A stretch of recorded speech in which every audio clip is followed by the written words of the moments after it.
Dear students, class 9, chapter 2, people as resource. Chapter के video के first part में हम लोग पढ़ चुके हैं कि what is human capital information and what is productive skills and abilities. आपने फर्स्ट पार्ट में यहाँ दो स्टोरीज कल मैंने बताई थी आपको, उसके आगे चैप्टर को हम यहाँ कवर कर रहे हैं. Investment in human capital via education and medical care can give high returns in the country like Japan invested a lot in human resources. They do not have rich natural resources, but still they are called a developed nation. Human capital में जब हम invest करते हैं तो हमें returns high मिलते हैं. आप एग्जांपल लीजिए कंट्री का जापान में नेचुरल रिसोर्सेज के नाम पे उन्हें कुछ भी नहीं मिला है नेचर से, लेकिन उन्होंने अपनी पॉपुलेशन को, उन्होंने अपने लोगों को अपना रिसोर्स बनाया और आज वो एक डेवलप्ड नेशन में काउंट होते हैं. Human being perform many activities which can be grouped into economic and non-economic. First, what is economic activity? Those activities of men which are undertaken for a monetary gain or to satisfy his or her wants. Economic activities वो होती हैं जो कि एक आदमी अपनी ज़रूरतों को पूरा करने के लिए करता है, और वो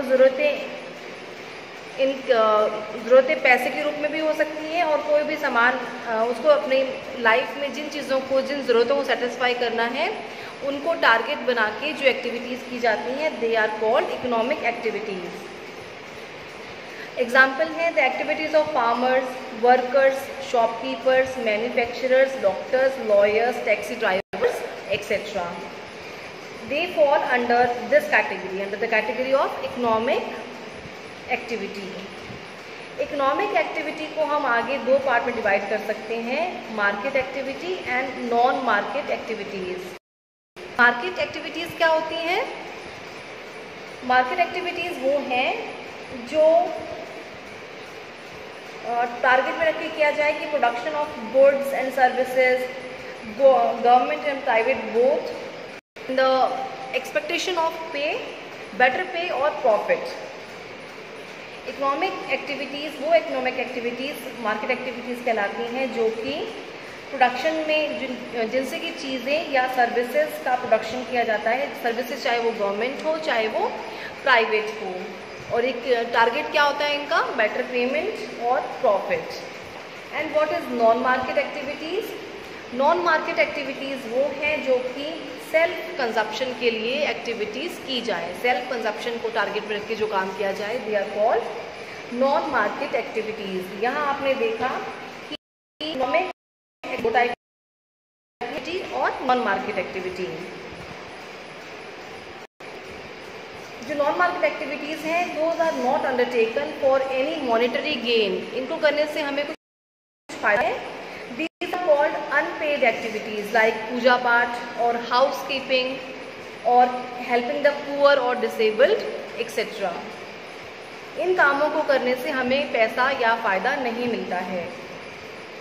आगे इकोनॉमिक एक्टिविटीज़ जो भी हैं इनको हम क्लासीफाई करते हैं तीन मेन सेक्टर्स में.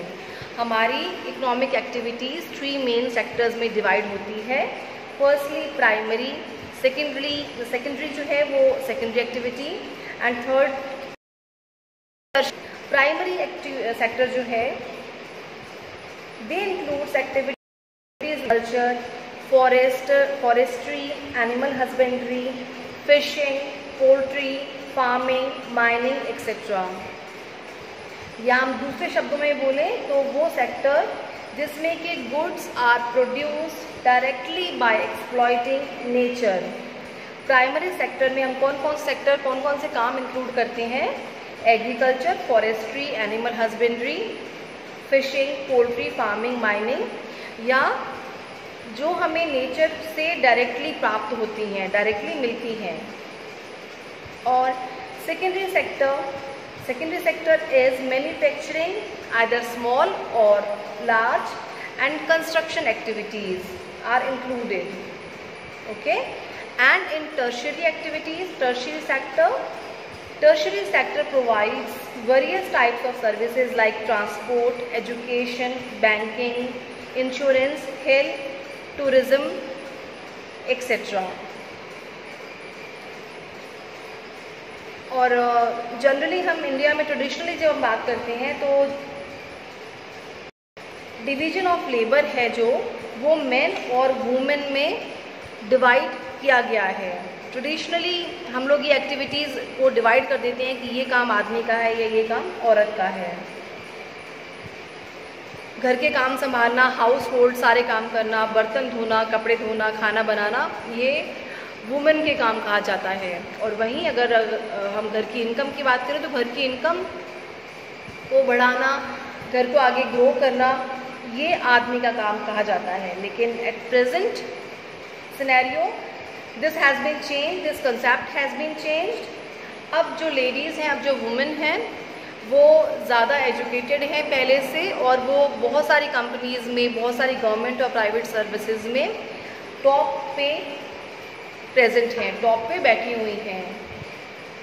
पुराने समय में, अब से कुछ समय पहले या मे बी अभी भी कुछ फील्ड्स में दे कंप्लेन्स, वुमेन कंप्लेन्स कि उन्हें लेस पे मिलती है इन कंपैरिजन ऑफ मेन, और लेस वैल्यू दी जाती है ऑफिसेज में।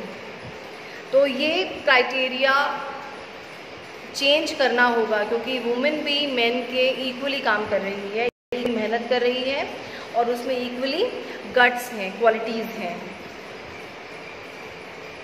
नाउ जो हमने अभी तक पढ़ा, इसमें एजुकेशन का रोल क्या है? इन मिसकंसेप्शंस को चेंज करने के लिए एजुकेशन का रोल क्या है? Firstly, most important component of human resource development.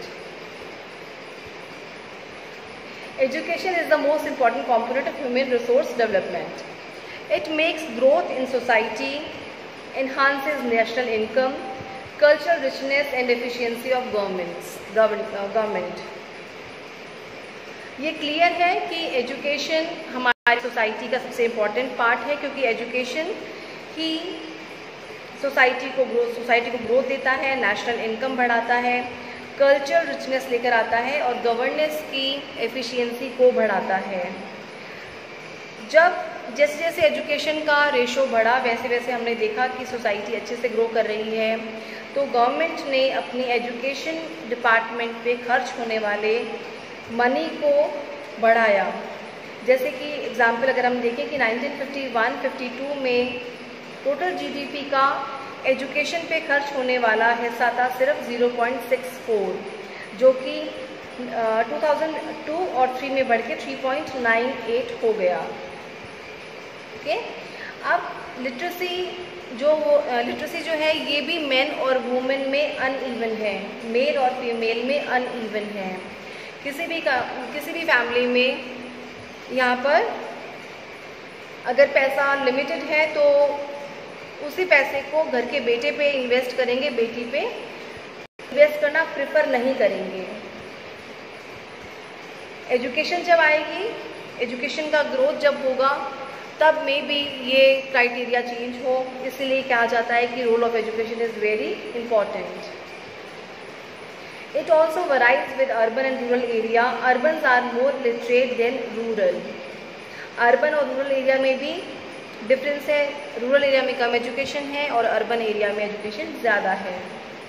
We have 7.68 lakh schools in 2004 and 5, but some have poor quality education and high dropouts. 2004 और 5 में हमारे 7.68 lakh schools थे, लेकिन सभी स्कूल में बेस्ट क्वालिटी एजुकेशन नहीं मिलती और स्कूल से क्लास 8 में ड्रॉप आउट्स करने वालों का नंबर बहुत ज़्यादा होता है। गवर्नमेंट ने इन ड्रॉप आउट्स का नंबर कम करने के लिए प्लस स्टार्टिंग से एजुकेशन दिलवाने के लिए सर्व शिक्षा अभियान शुरू किया। ये एक प्रारंभिक शिक्षा को प्राप्त करने के लिए सरकार का बहुत अच्छा कदम है, जो कि अंडर 14 एज के स्टूडेंट्स को मिलता है। This is your education topic. Now we come at health at the page number 23. Health is another most important component. Efficiency of workers largely depends on their health. Considerable improvement in the country's health standard. For example, the life expectancy at the time of birth in India rose from 37.2 years in 1951 to 63.9 years in 2001. Similarly, infant mortality rate has come down from 147 to 47 by 2010 और 2018 में तो ये rate और गिरकर 29.9 रह गई है। आप देखेंगे यहाँ पर कि 1951 में लाइफ एक्सपेक्टेंसी जो थी वो 37.2 ईयर्स थी सिर्फ, जो कि 2001 में बढ़कर 63.9 ईयर्स हो गई है। प्लस इन्फेंट मॉर्टलिटी रेट जो है ये 2010 में 47 था और अब 2018 में 29 रह गया है। Now what is infant mortality rate? This is the death of the child under the age of 1 year only. India has done a lot in health sector, but much more is to be done still. Now, unemployment. What is unemployment? Unemployment means a situation where number of workers in the job is more than actually required to do the job. The extra number of workers are disgracefully unemployed. Unemployment क्या है?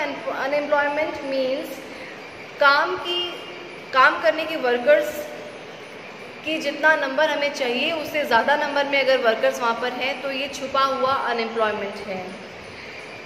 जो employment है ये भी जो urban और rural areas में अलग अलग है।